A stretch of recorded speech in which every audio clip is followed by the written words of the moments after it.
Hello friends, ಈ ವಿಡಿಯೋದಲ್ಲಿ ಬಂದು ಆಫ್ರಿಕನ್ ಲವ್ ಬರ್ಡ್ಸಲ್ಲಿ ಮೇಲು ಫೀಮೇಲ್ ಹೆಂಗೆ ಕಂಡುಹಿಡಿಯೋದಂತ ಈ ವಿಡಿಯೋದಲ್ಲಿ ತಿಳಿಸ್ಕೊಟ್ಟಿದ್ದೀನಿ. ನೀವು ನೋಡ್ಬೋದು. ಆದರೆ ಮೇಲ್ ಫೀಮೇಲ್ ಬಂದು ಇದರಲ್ಲಿ ಲವ್ ಬರ್ಡ್ಸಲ್ಲಿ ಅಂದರೆ ಆಫ್ರಿಕನ್ ಲವ್ ಬರ್ಡ್ಸಲ್ಲಿ ಕಂಡುಹಿಡಿಯೋದು ಸ್ವಲ್ಪ ಚಾಲೆಂಜ್ ಇರುತ್ತೆ. ಸ್ವಲ್ಪ ಕ್ಲೀನಾಗಿ ನೋಡಿ ಅಬ್ಸರ್ವ್ ಮಾಡಿ ಕಂಡುಹಿಡಿಬೇಕು. ಇವಾಗ ಈ ಪಿಕ್ಚರಲ್ಲಿ ನೀವು ನೋಡ್ಬೋದು, ಲೆಫ್ಟಲ್ಲಿರೋದು ಬಂದು ಫೀಮೇಲು, ರೈಟಲ್ಲಿರೋದು ಬಂದು ಮೇಲು. ಹೆಂಗಂದರೆ ಅದು ಫೀಮೇಲ್ ಬಂದು ಯಾವಾಗಲೂ ಆಫ್ರಿಕನ್ ಲವ್ ಬರ್ಡ್ಸಲ್ಲಿ ದೊಡ್ಡದಾಗಿರುತ್ತೆ, ಮೇಲ್ ಬಂದು ಚಿಕ್ಕ ಸೈಜಲ್ಲಿರುತ್ತೆ. ಮತ್ತು ಅದು ಬಂದು ಎರಡು ಜೊತೆ ಹೆಂಗಿರುತ್ತೆ ಅಂದರೆ ಮೇಲ್ ಫೀಮೇಲ್ ಹೆಂಗೆ ಹಿಡಿಯೋದಂದರೆ ಅದು ಬಂದು ಎರಡು ಪೇರ್ ಆಗಿದ್ದರೆ ಅಂದರೆ ಅದು ಜೊತೆಯಲ್ಲೇ ಇರುತ್ತೆ ಮೇಲ್ ಫೀಮೇಲ್ ಎರಡು. ಇನ್ನೊಂದು ಮೆಥಡ್ ಬಂದು ಅದು ಟೇಲ್ ನೋಡಿ ಕಂಡುಹಿಡಿಬೋದು, ಅಂದರೆ ಮೇಲ್ ಫೀಮೇಲ್ ಹೆಂಗೆ ಅಂತ. ಇವಾಗ ನೀವು ನೋಡ್ಬೋದು ನೋಡಿ ಪಿಕ್ಚರಲ್ಲಿ, ಫೀಮೇಲ್ ಬಂದು ಲೆಫ್ಟಲ್ಲಿರೋದು ರೌಂಡ್ ಆಗಿರುತ್ತೆ ಟೇಲು, ರೈಟಲ್ಲಿರೋದು ಬಂದು ಮೇಲು ಶಾರ್ಪ್ ಆಗಿರುತ್ತೆ. ಈ ಥರ ಇದ್ದರೆ ಅದು ಈ ಥರ ನೋಡಿನೂ ಮೇಲ್ ಫೀಮೇಲು ಆಫ್ರಿಕನ್ ಲವ್ ಬರ್ಡ್ಸಲ್ಲಿ ಕಂಡುಹಿಡಿಬೋದು. ಇವಾಗ ಇನ್ನೊಂದು ಮೆಥಡ್ ಬಂದು ಇದು ಪೆಲ್ವಿಕ್ ಬೋನ್ ಅಂತಾರೆ, ಅಂದರೆ ಬರ್ಡ್ನ ಬಂದು ಹಿಂದೆ ಕೈಯಲ್ಲಿ ಹಿಡ್ಕೊಂಡು ನೋಡಿದ್ರೆ ಅವಾಗ ಗೊತ್ತಾಗುತ್ತೆ. ಲೈಟಾಗಿ ಟಚ್ ಮಾಡಿ ನೋಡಬೇಕು. ಅದು ಬಂದು ಎರಡು ಮುಳ್ಳು ಥರ ಇರುತ್ತೆ, ಅಂದರೆ ಎರಡು ಬೋನ್ ಥರ ಇರುತ್ತೆ. ಅದು ಬಂದು ಜೊತೆಯಲ್ಲಿದ್ದರೆ ಅದು ಮೇಲ್ ಅಂತ ಅರ್ಥ. ಇಲ್ಲ ಸ್ವಲ್ಪ ಗ್ಯಾಪ್ ಏನಾದ್ರು ಇದ್ದರೆ ಅಂದರೆ ಎರಡು ನೀವು ಮುಟ್ಟು ನೋಡುವಾಗ ನಿಮ್ಗೆ ಗೊತ್ತಾಗುತ್ತೆ. ಈ ಥರ ಎರಡು ಗ್ಯಾಪ್ ಇದ್ದರೆ ಅದು ಬಂದು ಫೀಮೇಲ್ ಅಂತ.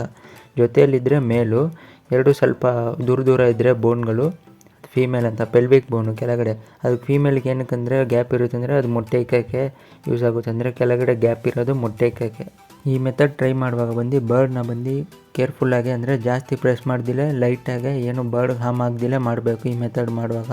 ಮತ್ತು ಇನ್ನೊಂದು ಏನು ವಿಷಯ ಅಂದರೆ ಈ ಬರ್ಡ್ ಹಿಂಗೆ ಕೈಯಲ್ಲಿ ಹಿಡ್ಕೊಂಡಿಂದ ಭಯದಲ್ಲೂ ಅದು ಮೇಲ್ ಥರ ಕಾಣಿಸುತ್ತೆ. ಅದಕ್ಕೆ ಲೈಟಾಗಿ ಟೇಲ್ನ ಬಂದು ಸ್ವಲ್ಪ ಉಜ್ಜಿಬಿಟ್ಟು ಮಾಡಿದ್ರೆ ಅದು ಭಯ ಬಿಡುತ್ತೆ. ಆವಾಗ ನಿಮ್ಗೆ ಯಾವುದು ಮೇಲು ಯಾವುದು ಫೀಮೇಲ್ ಕ್ಲಿಯರಾಗಿ ಗೊತ್ತಾಗುತ್ತೆ. ಇನ್ನೊಂದು ಮೆಥಡ್ ಬಂದು ಫೀಮೇಲ್ ಬಂದು ಅದು ಮೊಟ್ಟೆ ಟೈಮಲ್ಲಿ ಅಂದರೆ ಬ್ರೀಡಿಂಗ್ ಟೈಮಲ್ಲಿ ಈ ಥರದಲ್ಲಿ ಬಂದು ಅದು ಗೂಡು ಕಟ್ಟಕ್ಕೆ ಬಂದು ಈ ಥರ ಪೇಪರು ಇಲ್ಲ ಏನಾದರೂ ನೀವು ನೆಸ್ಟಿಂಗ್ ಮೆಟೀರಿಯಲ್ ಕೊಟ್ಟರೆ ಅದು ಬಂದು ಈ ಥರ ರೆಕ್ಕೆ ಒಳಗೆ ಹಿಡ್ಕೊಳುತ್ತೆ ಮತ್ತು ಗೂಡು ಕಟ್ಟಕ್ಕೆ ಏನಾದ್ರು ಮಾಡ್ತಾ ಇರುತ್ತೆ. ಈ ಥರ ಇದ್ದರೆ ಅದು ಫೀಮೇಲು ಅಂತ ಅರ್ಥ.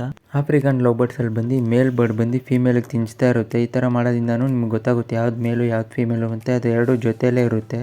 ನೀವು ಅಂಗಡಿಯಿಂದ ತರುವಾಗೂ ಎರಡು ಪೇರ್ ತಂದರೆ 4 ಬರ್ಡ್ ಇದ್ದರೆ ಅದರಲ್ಲಿ ಎರಡು ಜೊತೆ ಆಗುವಾಗ ನಿಮ್ಗೆ ಗೊತ್ತಾಗುತ್ತೆ ಯಾವುದು ಮೇಲು ಯಾವುದು ಫೀಮೇಲು ಅಂತ. ಇದು ಬಂದು ಲಾಸ್ಟ್ ಮೆಥಡು. ಏನಂದರೆ ಬರ್ಡ್ಸ್ ಬಂದು ಫೀಮೇಲು ಮೇಲು ಹೆಂಗೆ ಗೊತ್ತಾಗುತ್ತೆ ಅಂದರೆ DNA ಹಾಕೋದು, ಅಂದರೆ ಬರ್ಡ್ನ ಹಿಂದೆ ತಿರುಗಿಸ್ಬಿಟ್ಟು ಅದ್ರ ರೆಕ್ಕೆನ ಬಂದು ಚಿಕ್ಕದಾಗಿ ಕಿತ್ಬಿಟ್ಟು ಅದು ಬಂದು DNA ಟೆಸ್ಟಿಗೆ ಕಳಿಸೋದು. DNA ಟೆಸ್ಟ್ ಕಳಿಸೋದ್ರಿಂದ ಈ ಥರ ನಿಮ್ಗೆ ಕಾರ್ಡ್ ಬರುತ್ತೆ. ಈ ಥರ ಬರೋದ್ರಿಂದ ನಿಮ್ಗೆ ಯಾವುದು ಮೇಲು ಯಾವುದು ಫೀಮೇಲ್ ಅಂತ ಕ್ಲೀನಾಗಿ ಗೊತ್ತಾಗುತ್ತೆ. ಆಫ್ರಿಕನ್ ಲವ್ ಬರ್ಡ್ಸಲ್ಲಿ ಬಂದು ಮೇಲ್ ಫೀಮೇಲ್ ಕಂಡುಹಿಡಿಯೋದು ಬಂದು ಸ್ವಲ್ಪ ಚಾಲೆಂಜೇ, ಅಂದರೆ ಕರೆಕ್ಟಾಗಿ ಎರಡು ನೋಡೋಕೆ ಒಂದೇ ಥರ ಇರುತ್ತೆ.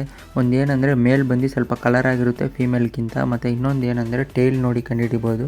ಮೇಲಿಗೆ ಬಂದು ಶಾರ್ಪ್ ಆಗಿರುತ್ತೆ, ಫೀಮೇಲ್ಗೆ ಬಂದು ರೌಂಡ್ ಆಗಿರುತ್ತೆ. ಇನ್ನೊಂದು ಮೆಥಡ್ ಏನಂದರೆ ಮೇಲ್ ಆಫ್ರಿಕನ್ ಲವ್ ಬರ್ಡ್ಸ್ ಬಂದು ಫೀಮೇಲಿಗೆ ತಿನ್ನಿಸ್ತಾ ಇರುತ್ತೆ, ಮತ್ತು ಅದು ಫೀಮೇಲ್ ನೋಡೋಕ್ಕೂ ಸ್ವಲ್ಪ ದೊಡ್ಡ ಸೈಜಲ್ಲಿರುತ್ತೆ ಮೇಲ್ಗಿಂತ. ಇವಾಗ ಈ ಮೆಥಡ್ನೆಲ್ಲ ಟ್ರೈ ಮಾಡಬೇಕಂದ್ರೆ ಅದು ಬರ್ಡ್ ಬಂದು ಅಡಲ್ಟ್ ಆಗಿರ್ಬೇಕಂದ್ರೆ 8 ತಿಂಗಳಿಂದ ಒಂದು 12 ತಿಂಗಳು, ಅಂದರೆ 1 ವರ್ಷ ತನಕನೂ ನೀವು ವೆಯ್ಟ್ ಮಾಡಬೇಕು. ಸೆಮಿ ಅಡಲ್ಟ್ ಅಂದರೆ ಚಿಕ್ಕ ವಯಸ್ಸಲ್ಲಿ ಇದು ನೋಡೋಕ್ಕಾಗಲ್ಲ, ಎರಡು ಒಂದೇ ಥರನೇ ಕಾಣಿಸುತ್ತೆ. ದೊಡ್ಡದಾಗಿದ್ರೇ ಬರ್ಡ್ಸು ಮೇಲ್ ಫೀಮೇಲ್ ಕಂಡುಹಿಡಿಯೋಕ್ಕಾಗೋದು.